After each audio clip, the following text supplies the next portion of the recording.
अस्सलाम वालेकुम, welcome back to my channel. कैसे हैं आप लोग? उम्मीद है खैरियत से होंगे। तो जी आज आपके साथ दूध सोडा की रेसिपी शेयर करने जा रही हूँ। तो यहाँ पे सबसे पहले जी हमने चीनी ऐड की है 2 टेबलस्पून।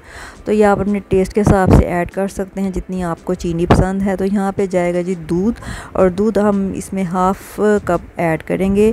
थोड़ा इसमें दूध ज़्यादा है और जो सोडा ड्रिंक होती है वो ज़्यादा ऐड होती है, तभी इसको दूध सोडा कहते हैं। और इसका फ़ायदा भी तभी होता है जब आप इसमें दूध थोड़ा ऐड करते हैं और सोडा ड्रिंक ज़्यादा। अगर आप दूध ही ज़्यादा ऐड कर देंगे तो आप समझे फिर आप दूध ही पी रहे हैं, वो दूध सोडा नहीं होता। तो आजकल शदीद गर्मी हो रही है और जिन लोगों को मैदे में गर्मी हो जाती है, भूख नहीं लगती, या मेडिसिन खा के आपके मैदे में भी गर्मी हो जाती है, वैसे गर्मी का मौसम बहुत ज़्यादा है, तो ये ठंडी ठंडी चीज़ें आपको पीनी चाहिए, बजाय आप बाहर जाके गंद बला खाएं पिएं। तो आप बेहतर है कि घर में अच्छे से अपने हाथों से खुद बनाएं तो खुद पिएं साफ़ सुथरा। और यहाँ पे अब जी हम सोडा ड्रिंक ऐड कर रहे हैं। आप इसमें 7 अप ऐड करें, स्प्राइट ऐड करें, वो आपकी अपनी मर्ज़ी पे है। तो अब हम इसको अच्छे से मिक्स कर लेंगे। ये देख सकते हैं बहुत अच्छी सी इसकी लुक आ गई। अब इसमें जी आ जाएगी आइस।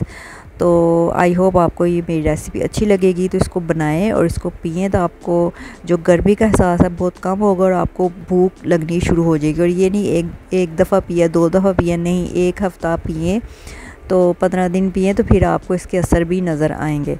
तो बहुत अच्छी ड्रिंक है और बहुत फ़ायदेमंद ये ड्रिंक होती है। तो आई होप आपको मेरी रेसिपी अच्छी लगेगी। तो इसको ट्राई करें, मुझे अपनी दुआ में याद रखें। टेक केयर एंड अल्लाह हाफिज़।